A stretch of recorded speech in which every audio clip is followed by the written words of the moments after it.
Welcome back, Tyrants. I hope everyone's hanging in during the break. We still got another week until we get the newest chapter, so I decided to drop another video.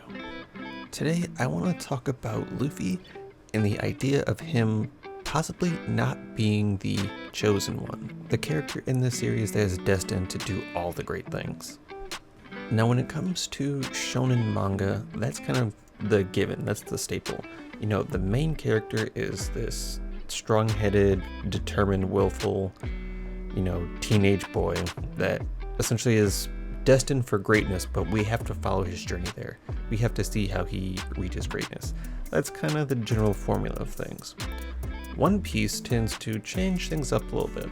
Not saying that it doesn't have like the typical shonen elements in it, but it does like to throw a lot of twists and turns in the normal formula.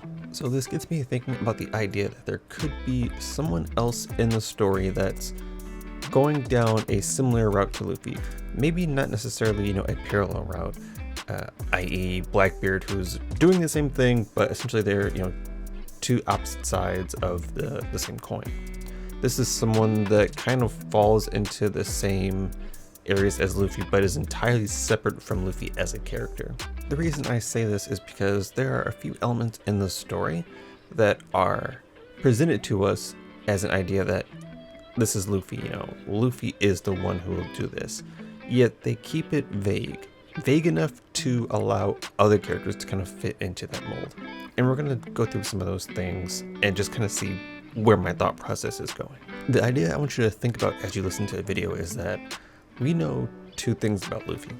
We know he'll become the Pirate King, and we know he'll find One Piece. Everything else is literally, up to however Oda does it. We have no idea what that process is going to be. We have no idea what twists and turns we're going to run into on the road to those two things. And I think that leaves a big opportunity for someone else to kind of muscle their way into the story. The first part I want to talk about is Madame Shirley and her prediction of Fishman Island. Now, Madame Shirley is derived from the folklore of an Amabie, which is a mermaid that is able to prophesize good fortune and bad fortune. I think as you get deeper into the folklore, you kind of see the idea that you can kind of ask or will for good fortune. You can kind of control which prediction you're getting.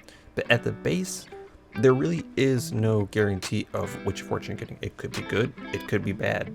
No one really knows until it happens. And so when we look at Madame Shirley's prediction that Fishman Island will be destroyed by a man with a straw hat, we have no idea what that entails. We have no idea if that'll be, to bring the fishmen up to live with the humans. We have no idea if that'll be to end the fishman race. We have no idea who it'll be. It's a prediction full of questions. And for me, the biggest one is, who is the man in the straw hat that will destroy Fishman Island? Because on the surface level, of course, you think Luffy. You think the only character in the series wearing the straw hat, which makes sense. But when we're shown kind of like the glimpse of the prediction, we're shown a silhouette of the character with the straw hat. We're shown someone who looks very similar to Luffy.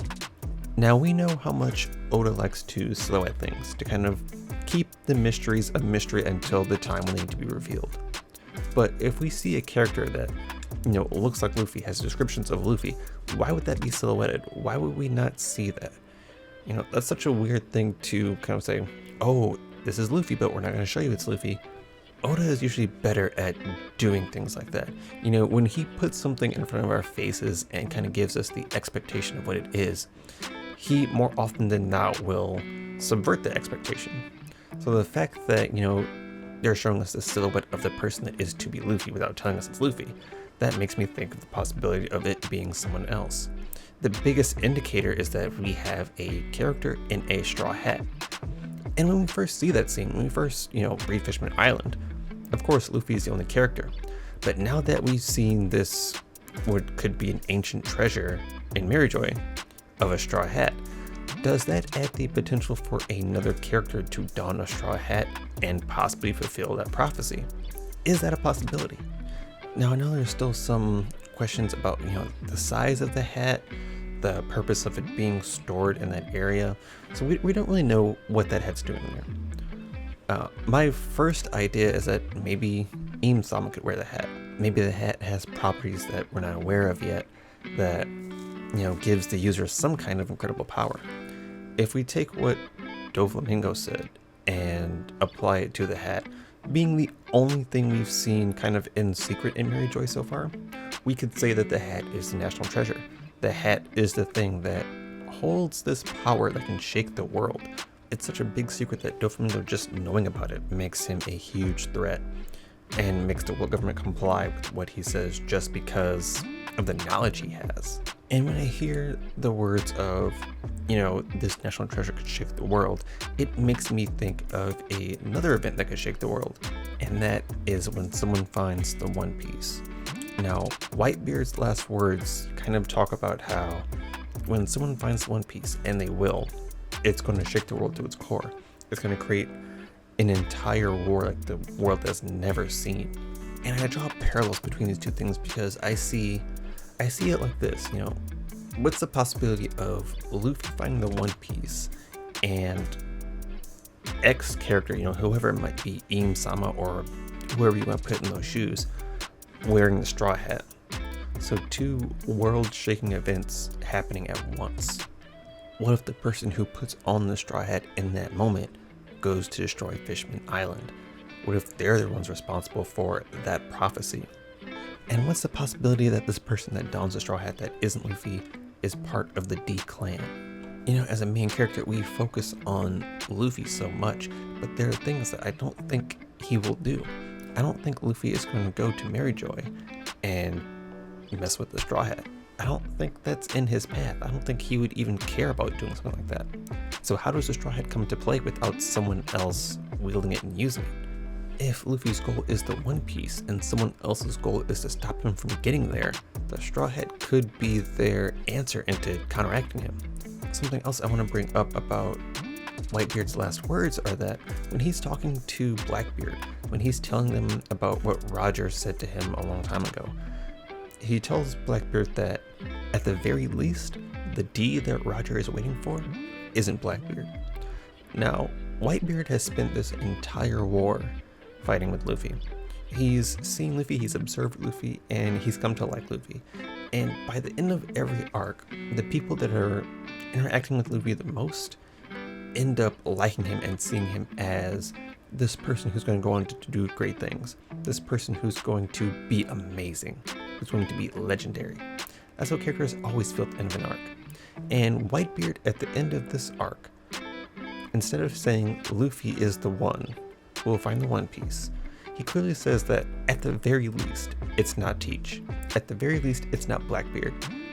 So that gives me an idea that even Whitebeard, who would know the most about all of the workings of the world besides Roger, he's still saying that he doesn't know who it is.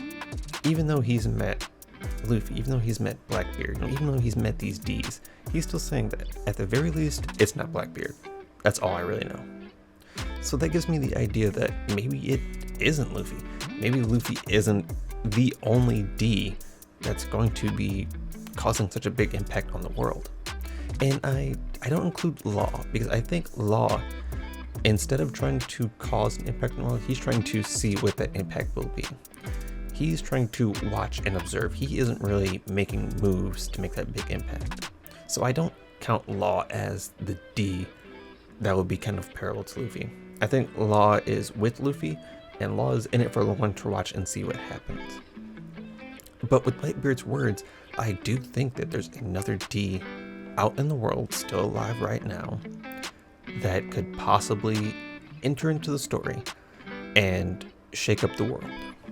This also brings up the idea that the people of the D clan kind of fall into a spectrum of personality, a spectrum of morals. You have people more on the good-natured side. You have, Luffy, Jaguar du Sol, you have Garp, and then you have people who are a bit on the bad side. You have Marshall de Teach, you have Roxy Zebek. And it's all relative to how you view good and bad, of course. At the end of the day, you have pirates, you have marines, you have so many different moral codes that good and bad doesn't really seem to cover it. But there's a general idea of where each one fits. So is it possible that there's a different person other than Teach? Again, this is kind of excluding Teach because I think Teach is a rival for Luffy's goal of One Piece. That's where Teach comes into play. Could there be another D that, I mean, to be honest, goes against them both, that has their own guidance, their own kind of moral compass, and their own goals in which conflict with Luffy's? Could that exist? And could we see that in the upcoming, massive war that's going to take place? Now, obviously, we still have a bit of time before we're really going to get any answers on some of this stuff, but I wanted to get the idea out there. I wanted to kind of put it in the heads of the viewers to kind of think about, because I do think that there's more to the story than just Luffy being a main character, than just Luffy being the one destined to do everything. It's entirely possible that all these things are pointing to Luffy. That's definitely a possibility, and it wouldn't be, out of left field for a shonen manga. But with One Piece, I tend to expect a little bit more deviance from the normal path. Anyway, those are my thoughts. Please let me know down below if you agree, disagree, like, dislike. Catch you guys later. Bye.